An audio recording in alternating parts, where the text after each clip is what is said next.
period of stability for more than 50. That's interesting. Yeah, absolutely. That gives a perspective on things. They had time to develop and time to, develop basically. But to return, I guess, a little bit more to the pyramid aspect of this, I'm always intrigued, in the more basic question, I guess, in regards to, who actually built the pyramids. I mean, we have places.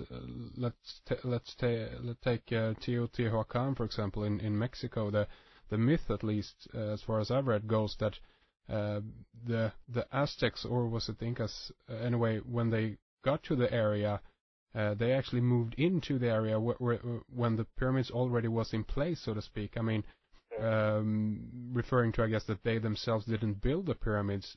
In regards to... Yeah, I mean, Teotihuacan is a very old civilization, and the Aztecs were relative newcomers. They arrived there, just a few centuries before the Spaniards came there, and yes, they did move into that complex. Yeah. Those pyramids are, Teotihuacan are extremely intriguing. Yeah. They're slightly bizarre as well. They somehow, they're out of place. They are, they've got something special. I don't know whether you visit them, but you can't really put your finger on it. There's something bizarre about them, and they don't seem impressive yet.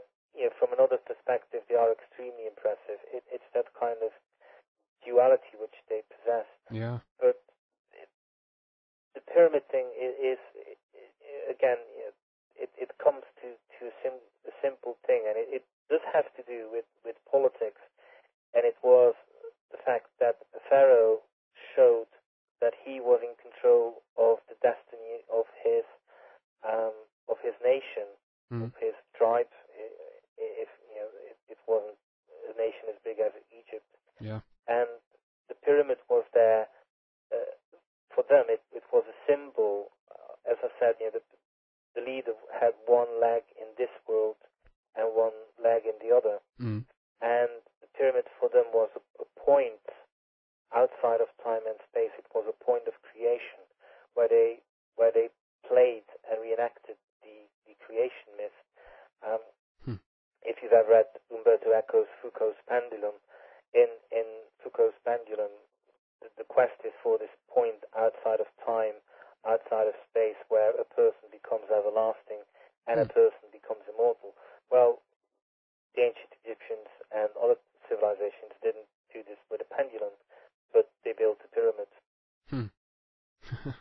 Interesting. I'd love to get into, I guess, a little bit more later here on in regards to the Stargate. We have about 6 minutes left in this segment here, but I guess you go into also, of course, in your latest book in regards to the pyramids at Giza as referring to them as Stargate. Would you like to talk a little bit about that? I mean, again, I guess we could refer this back to that this is a spiritual thing in regards to the journey of the soul and so forth. Yes, in the Canopus Revelation, I touched upon a lot of things very, very quickly, and it's my intention that some chapters from the Canopus Revelation become more books.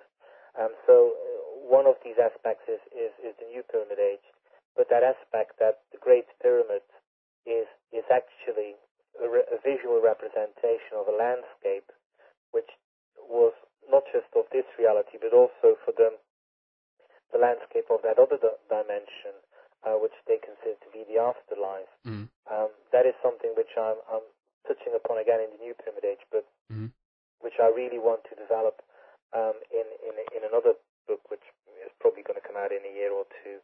But yes, they had created this. In my opinion, they identified the Giza Plateau as a point of creation, which they had linked with their creator deity Atum. They at some point then decided to build a pyramid on it, and in my opinion, the Great Pyramid, the interior, clearly shows the three possibilities which exist for a pharaoh in the afterlife, which was reincarnation, just dwelling about in the duat with very little else to do, and then ascension. And I think that is something which, when you look at pyramid building, you see that they become ever more complex, and the most complex pyramid of all is the Great Pyramid. And when you look at the imagery used by the rough, unhewn shape of the subterranean chamber, the kind of like fact that you can get from what they call the Queen's Chamber, the middle chamber, to the bottom chamber, the fact that, of course, the pharaoh was supposed to have been buried in the King's Chamber, where you have got a sarcophagus. Yeah. Well, all of these things have got their counterparts in the Book of the Dead. And of course, the Book of the Dead was written on the walls of the pyramids. Now, when you look at a person like Jeremy Nadler, he has quite straightforwardly and extremely intelligently and clearly identified that the Hapsat festival, which was happening every 20 years of a pharaoh's rule, that festival is more than likely a festival which occurred in the pyramids. He has got extremely solid evidence for that happening in the first pyramid, the one of Zoser in Saqqara, and it's pretty logical to assume that the other pyramids were used for those festivals as well. And it might explain why certain pharaohs like Snefru had 2, if not 3 pyramids, because those pharaohs lived for 60 years, ruled for 60 years. So every 20 years they had to have this festival. Well, that kind of like would explain the reason why pharaohs have got more than one pyramid. And it also comes away with the fact that some pharaohs started to build pyramids but never completed them. And if you start to think, okay, but the pharaoh died, surely if it was just for him to be buried in, he would still need that pyramid. And most of the time you wouldn't think that the son says, no, you have to stop building this tomb for my dad. You can't do that. You need to start building my pyramid. Yeah. But when you look at it from the Hapsat festival, it completely makes sense, because if a pharaoh died after 5 years, he was never going to make 20 years of rule, and there was no need for it. Plus all the other things like Herodotus saying that the Great Pyramid took 20 years in building and all of these things. There's a very strong emphasis developing that these pyramids may have been used for burial as well, but that their primary purpose was part, if not the location where the Hapsat festival occurred. Very interesting. An aspect I haven't heard before. I have to look into that. And the author here talking about, of course, was Jeremy Nadler, right? Yes, Jeremy Nadler. I think his publisher is called In a Beer, or Beer and Ink or something. And his book is something called like The Shamanic Wisdom of the Pyramids. Oh, okay.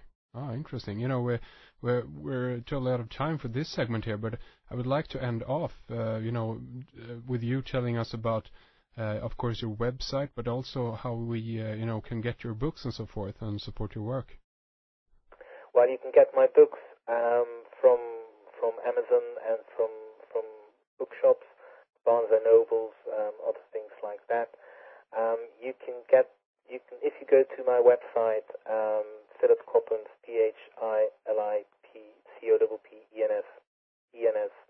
PhilipCoppens.com. You will see the books there, and there is a store on the website itself, which kind of like teleports you to either Amazon UK or Amazon.com, and all the details are there. Excellent. I just discovered while going through your bio here today, you also have you are behind a paper called Conspiracy Times. Tell us briefly about that. Well, Conspiracy Times is a new initiative. I have decided to go a bit back to my roots of investigative journalism, and the website was launched on the 2nd of February, and the first issue of what we call the Real Newspaper, which is an internet weekly newspaper, is available on March the 18th, and from then on with every week on the Sunday. It's about conspiracies, it's about news, it's about the different sides to news, and it's also about putting news into context. Interesting. The website for everyone who wants to check it out is conspiracy-times.com.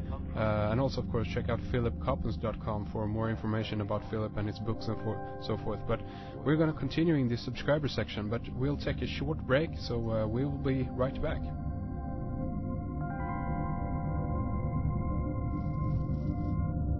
We are going to continue our talk with Philip Coppens now in the subscriber section, and we're going to dive into the Stargate conundrum. This is regarding the Nine, Andrea Pucharic, Uri Geller and Ira Einhorn. We're also going to talk about ESP and remote viewing and the US military involvement in the occult. So I hope you will join us in the subscriber section for an excellent continuation of this interview. If you're currently not a subscriber, I hope you click on that subscribe button from our front page and read more about it. If you like this radio show, do consider signing up with us. This is the best way you can help and support what we are doing here. Thank you so much for tuning in to the program, and thanks to producer Fredrik Palmgren. This is Henrik Palmgren signing off. Until next time, take good care. Radio.